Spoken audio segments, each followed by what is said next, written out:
I was at a dinner party last month, seated next to a woman who has spent 20 years as a divorce attorney. Over dessert, I asked her the question everyone wonders: who files more, men or women? She didn't hesitate. She said women file about 70% of the time. But then she leaned in, lowered her voice, and said something that kept me awake for 3 nights. In my experience, men fall out of love first, almost every time. By the time she walks into my office, he's already been emotionally gone for 2, sometimes 3 years. He just didn't have the language to tell her. He didn't even know it was happening to him. I put my fork down. I asked her to explain. And what she told me over the next 20 minutes contradicted almost everything I thought I knew about love, gender, and who actually leaves first. Today, I want to pass that on to you. Because if you're a man, this might explain feelings you've had that you couldn't name. And if you're with a man, this might explain a distance you felt that he couldn't explain. So get comfortable. Let's talk about why men actually fall out of love faster than women, and why the science behind it will change how you see every relationship you've ever had. If you're getting something real from these conversations, hit subscribe and turn on the notifications. I'm building something here for people who want to understand relationships beyond the surface level advice. Next week, I'm going deep into the repair techniques that actually rebuild a dying connection. You don't want to miss it. The first thing you need to understand is the neuroscience of compartmentalization. Men and women process emotional experience differently at the neurological level. Women tend to integrate emotions into their daily experience. A feeling doesn't just happen in one room of the house. It moves through the whole house. It colors how she sees work, friendship, family, and the relationship all at once. Men, generally speaking, compartmentalize. When a man is at work, he's at work. When he's with his friends, he's with his friends. When he's in the relationship, he's in the relationship. But here's the danger. When the relationship compartment starts to leak, when the emotional temperature in that room starts to drop, he doesn't feel it as a gradual cooling. He feels it as a sudden absence. Like one day he wakes up and realizes the feeling is gone. The attorney told me about a client who sat in her office and said, with complete sincerity, "I loved her on Tuesday, and by Thursday, I didn't feel anything."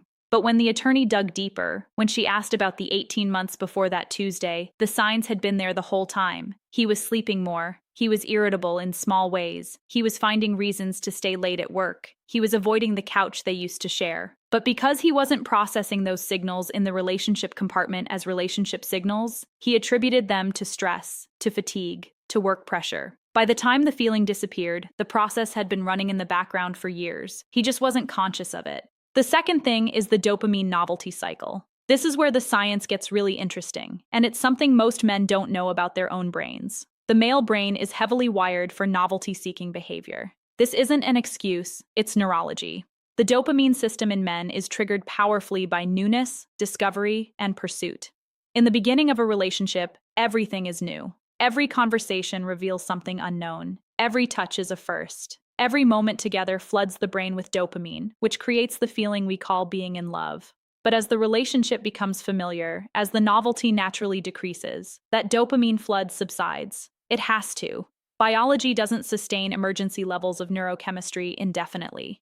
Here's where men and women diverge. Women often interpret this decrease as the relationship deepening into something more stable. The oxytocin system, the bonding system, takes over. The love becomes a warm, steady presence rather than a fireworks show. And for many women, that transition feels like success. It feels like arrival. But men often interpret the exact same decrease as the relationship dying. They mistake the transition from excitement to intimacy as a loss of love rather than an evolution of it. Because the dopamine is quieter, they assume the love is gone. And because they don't understand that love has phases, they start looking for the dopamine elsewhere. Not necessarily in another person, sometimes in work, sometimes in hobbies, sometimes in distraction. But the underlying assumption is that if the feeling isn't as intense as it was in month 3, then something is broken, when in reality, something is just maturing. The third thing is the emotional vocabulary gap. This one is cultural more than biological, but it's just as powerful. Men are not socialized to track their emotions. They're socialized to track tasks, solutions, and outcomes. From childhood, boys are taught to identify what they feel physically: hunger, pain, tiredness. But they're rarely taught to identify what they feel emotionally: loneliness, disconnection, resentment, fear. So when a man starts falling out of love, he doesn't experience it as, "I'm falling out of love." He doesn't have that sentence in his internal dictionary. Instead, he experiences it as, "I'm annoyed by her," or "I'm bored," or I need more space, or work is really stressful right now. He attributes the feeling to external causes because he has never been taught to identify internal emotional shifts. The attorney told me that when she asks men why they want a divorce, they say things like, "We grew apart," or "I need to find myself," or "Something just changed." But when she asks women, they can give you a chronological list of emotional events: the night he stopped asking about her day, the month he stopped initiating touch, the year he stopped making eye contact across the dinner table. The man lost the feeling, the woman tracked the loss. And because the man couldn't name what was happening while it was happening, he couldn't stop it. He couldn't communicate it. He couldn't ask for help. He just woke up one day, and the feeling was gone, and he had no idea how to get it back.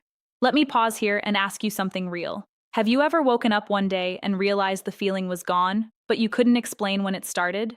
Drop the word "gone" in the comments if you've been there. I want to know how many of us have felt this. The fourth thing is the destination versus journey myth.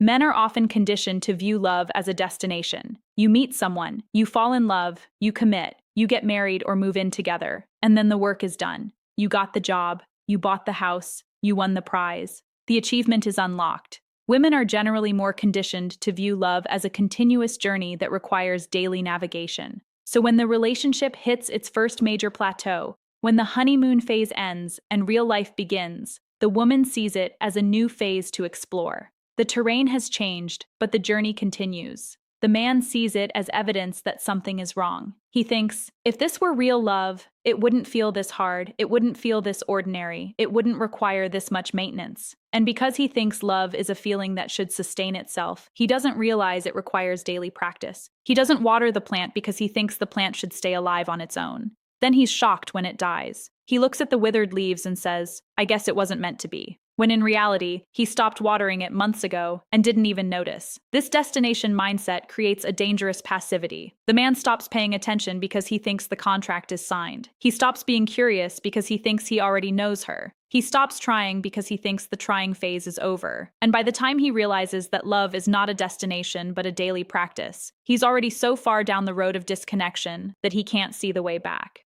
The fifth thing, and this is the science that shocked me most, is the testosterone emotional numbing link. Chronic elevated testosterone levels in men have been linked to emotional blunting and reduced empathy sensitivity over time. Not in a dramatic way, not in a way that makes him a monster, but in a subtle, creeping way that he doesn't feel happening. The same hormone that drives pursuit, competition, and sexual desire also creates a neurological buffer against emotional nuance. So the man who once felt everything deeply in the first 6 months, who noticed every micro-expression, who hung on every word, who felt her sadness in his own chest, is literally, chemically, less capable of feeling those same subtle emotional textures 2 or 3 years later, unless he actively works against that blunting, unless he practices empathy the way he practices any other skill. He isn't choosing to be distant. His biology is making the signals quieter. And if he doesn't understand this, if he doesn't know that his own neurochemistry is working against his connection, he assumes the relationship is broken, rather than his own sensitivity needing recalibration.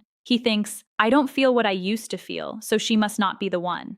When the truth is, I don't feel what I used to feel because my brain chemistry has shifted, and I need to learn how to feel again. That distinction is everything. It's the difference between leaving someone you still love and learning how to love them in a new phase. So what do we do with this information? If you're a man, the first step is awareness. You have to start treating your emotional life like a skill, not a given. You have to check in with yourself the way you check in with your work or your body. You have to recognize that falling out of love isn't an event. It's a process that happens in silence while you're not paying attention. And you have to learn the language of maintenance. Love isn't a feeling that sustains itself. It's a practice that requires your presence, even when the dopamine is quiet, even when the novelty is gone, even when your testosterone is telling you to seek stimulation elsewhere. If you're with a man, the answer isn't to chase him harder, or to perform more, or to become more exciting. The answer is to create a space where he feels safe enough to notice his own feelings before they disappear. To invite him into emotional conversations without making him feel like he's failing. Because most men who fall out of love don't want to. They just don't know how to stay. They don't know that staying requires learning. They don't know that love is a skill, not a fate. And they don't know that the distance they're feeling isn't the end of the road. It's just the beginning of a different kind of road that requires a different kind of walking. If this conversation opened your eyes, hit that like button so more people who need this can find it.